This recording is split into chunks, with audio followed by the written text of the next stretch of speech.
What's up, everybody? Hey, Tom Laird here, host of the Advice from a Call Center Geek podcast and founder of Expivia.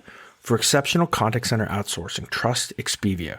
We're fully AI-driven, as all of you know, and can handle voice, email, chat, and all of your digital channels. Our 600-seat USA contact center is expert in healthcare, financial services, insurance, tech support, retail, and more.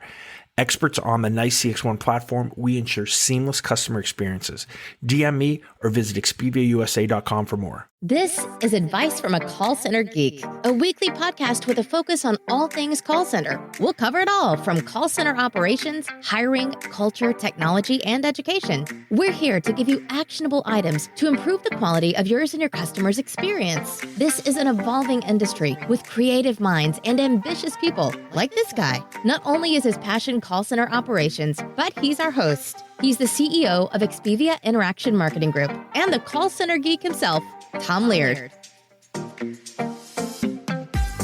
Welcome back, everybody, to another episode of Advice from a Call Center Geek, the call center contact center podcast, where we try to give you some actionable items to take back in your contact center, improve the overall quality, improve your agent experience, hopefully improve the customer experience as well.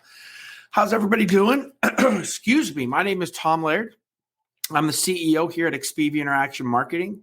Expivia is a 600-seat call center outsourcer located here in northwestern Pennsylvania, right on Lake Erie in PA. All right, how's everybody doing? Again, I hope you're having a great week. As I record this, it's a Hump Day Wednesday. On today's the 10th. Oh my gosh, the 10th of August already. This year is just flying. All right, I've been on a little bit of a kick on metrics lately. I think anything that I'm kind of really talking about here in my own contact center always spills over to the podcast and to some of the content that I put out on LinkedIn. And, we've been really kind of drilling down and kind of re-benchmarking a lot of our metrics, especially for some of our newer programs, newer clients that maybe didn't have the best data or metrics coming in on their service level, how many calls were coming in, how many, what their average handle time is, those kind of metrics from previous vendors. So trying to look through all that, benchmarking all this stuff, and then trying to get reps to kind of understand what the goal is for a lot of these different projects. That's what we're doing. So I want to kind of spill that over a little bit to today's podcast. And I want to talk about my 5.5 favorite contact center or call center metrics, right? These are the 5.5 kind of, you'll see why it's a half, right? But these are the metrics that I'm looking at every day for every single program that we are running. And these are the things that we have benchmarked. We know we have goals for. And if we're not hitting them, some of these metrics we're able to drill down deeper. Some of them we kind of just take at face value. I wanted to give you metrics here, and why I'm saying 5.5 metrics that everybody can gauge, right? Can judge.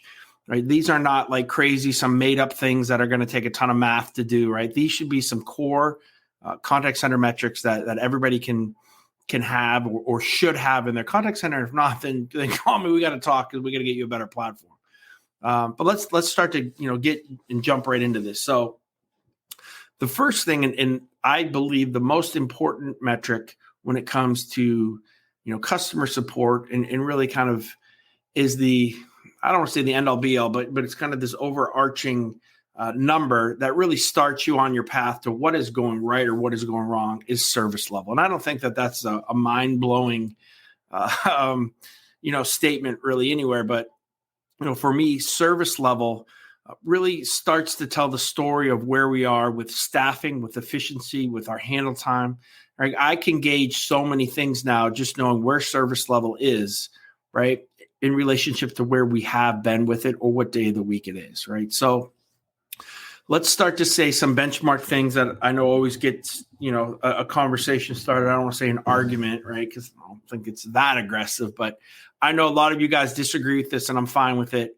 But for me, for our benchmark of kind of a really good service model, that we are using an 80-30. And I think a lot of people don't, but overall, I think for most people, they would say that is pretty much the benchmark service. 80% of the calls, right, answered within 30 seconds or less, right? That's what we're really trying to do. And I would say most of my RFPs we're held to that standard as long as staffing and everything is kind of at Hoyle, right? Again, if we're looking for more of a white glove service, if we're looking for something that is we're answering within, 2 to 3 rings, right? And some people still say that, right? Looking for a 90-10. We have clients that hold us to a 90-10, right? In 80-30, you need less staff than for 90-10. Basically, for 90-10, you have to have almost availability at all times to make sure you're hitting that 90% service level, right? 80-30 a lot of the time, but it's not all the time. One of the things, and I know some of you who've never heard me before, this could be something cool. Those of you who have listened to me before know I've talked about this, a couple times before, but we have used analytics a lot, right, to talk about what service level customer bases will really deal with, right? So again, we have a lot of customers say, Tom, I cannot afford the staffing of 30 reps to hit an 80% service level, right? I can only afford 20 reps or 18 reps. So what do? We say, okay, let's pull some analytic data and start taking calls and find out at what time period do customers start to lose positive sentiment, right? When does that change to negative sentiment, right? And a lot of times, for most customer bases, we're finding that a little over a minute and a half, no one has a problem with it. When you start to get to the 2 minutes to the 3 minutes, we see a little degradation in sentiment, depending on what type of program and the customer base. Then anything after that, we do see a little bit of a negative pull. But so I can say to somebody, hey, we don't need an 80-30. Maybe we need a 70-120, right? 70% of the calls answered within 2 minutes or less, right? And we can staff that down. You still have positive sentiment. Your customer base is still going to be okay, and you're spending less money there. So there's a lot of things that you can do with service level, but it has a huge impact, again, I think, on the customer experience, because again, the first thing that they're dealing, like the porch of your call center, right, is your service level, right? Because that's the first thing that somebody does. How long are they waiting, right? And if you can answer the phone quickly, then we can move to other metrics, but at least you kind of check the box on that first one. All right, so that's service level. All right, my second favorite metric, and I've been talking about this a lot this week on LinkedIn, is average handle time, right? I will take average handle time over average talk time all day, every day, right? I think average talk time is a metric that we can look at if our handle time is out of whack, right? But for me, we benchmark every program with our average handle time, right? So average handle time meaning basically the talk time, any hold time, any after call work time. There's some other things that could play into that, right? But basically, those are kind of the meat and potatoes, right? The cradle to grave, from thank you for calling to the end of the work that you're doing in your wrap time or your after call work. So we benchmark that number. If we see reps that are outside of that number, then I'm going to start to look at talk time, right? What was their talk time, right? Their talk time was fine. All right, well, then what's going on with their after call work? Was that out of whack, right? Were they taking 3 minutes when everybody else is taking 30 seconds, right? So again, for me, handle time tells me instantly a lot of things.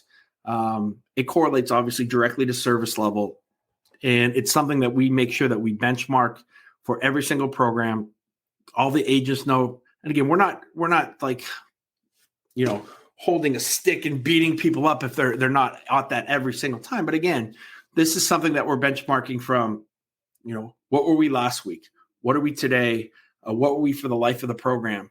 Are we trending downward, right? Or are we trending up? Why are we trending up, right? It tells you so many things, right? That is the first kind of, it's like the thermometer, right? For me, right? So if something's going really good or really wrong, right? That thermometer say, oh, we have a fever, right? Maybe we need to go check out what's going on, right? It's kind of my analogy for average handle time. Okay, my third favorite metric, and one that smaller contact centers need to start to take up. Bigger call centers love this metric too, is occupancy, right? And it's basically the amount of time that an associate or a group of associates are in a working state, the percentage of time, not the amount of time, but basically the percentage of time that they're in a working state, right? So this metric tells us how efficient we are, number one, and it also tells us kind of the health of the agent, right? The burnout rate of the agent. Right. We do not want agents taking back to back calls with no break. You're going to burn your associates out, and it's not going to be a very fun experience. The day's going to go fast, but there's only so much that your brain can take, right, without having a break. Right. I mean, even in this podcast, every once in a while, like I'll take a break and maybe take a breath and Okay, right? Like even that's 2 or 3 seconds that I need to kind of even just recalculate myself. So I think that it's a really important metric, right? Again, we benchmark that at 45 minutes out of the hour. We want our reps in a kind of a working state, and basically we're calling that like just not available, right? So they're everywhere from talking on the call to doing some after call work, right? So when you're available, those kind of things, that's the math that we're going to kind of give you a breath on. Sometimes, depending on the client, we will include after call work. If we really don't have that much work, we'll include that kind of in our occupancy. But for the most part, that probably shouldn't have said that. We really don't do that. And as an industry, it's really not done. So basically just working state, 45 minutes out of the hour, 75%, right? That is your occupancy rate that I think is benchmark, that I think is fair for companies. And I think it's fair for associates as well. All right. My fourth favorite metric that I am looking at every single day is after call work. Now, for most of our clients and most of our programs, we have a set amount of after call work. I know some people disagree with that and just want to, I guess, coach behaviors. I just think it turns into too much of an issue, going back and forth with supervisors and reps, because you'll always have a couple reps that are going to try to take advantage of the after call work if they're allowed as much after call as they want. Now, for some things that you're doing, you need a ton of after call work, right? If the policies and procedures say that you have to memo the heck out of this and you have to, fill out paperwork and make sure that, everything is in order, you could have 10 minutes of after call work per call. Right now, we'd like to try to automate that to make it quicker, but it happens, right? It can happen, right? But for a lot of programs, there's really nothing to do after the call. We still give 25 to 30 seconds of after call work no matter what, right? So I just did a TikTok today where somebody responded, "Hey, my company only gives 3 to 5 seconds of after call work, and that's not enough." My answer to that is it could be enough, right? If you have a lot of availability, right? If your occupancy level is a little bit lower, if your service levels are really high, right? So meaning there's not a lot of calls in queue. Every time that you go into after call work and then you go back available, you're still waiting, right? So if that kind of total time, and we should probably almost call it, and maybe I'm embedding a new metric, but total time between calls, right? Which includes after call work and available time. I like that metric. I'm gonna look that up, right, and see if we can maybe do something, because I think you can have 3 to 5 seconds if you're giving your reps enough time when they're available. I hope that kind of makes sense. But after call work for me, we try to set it. We try to make sure that our reps do get a break after every call, but we don't want them to take advantage of it either, right? Most of them do not, but everybody knows. And don't tell me you don't have anybody in your call center that wouldn't do that, because I think we all do. All right. The fifth metric, and again, these are more not core metrics, but this is kind of, I'm looking at health, especially this metric. If we have a higher handle time, one of the things that can confuse people is hold time, right? So there's two ways that this kind of confuses people. Number one is if you do put somebody on hold, right? Obviously that's tracked, or it should be tracked in your phone system. But a lot of times reps don't put agents on hold, they put them on mute, right? And that's what kind of analytics comes in for us, right? Because we can kind of track that from we call it, it's silence, right? So the amount of silent time on a phone.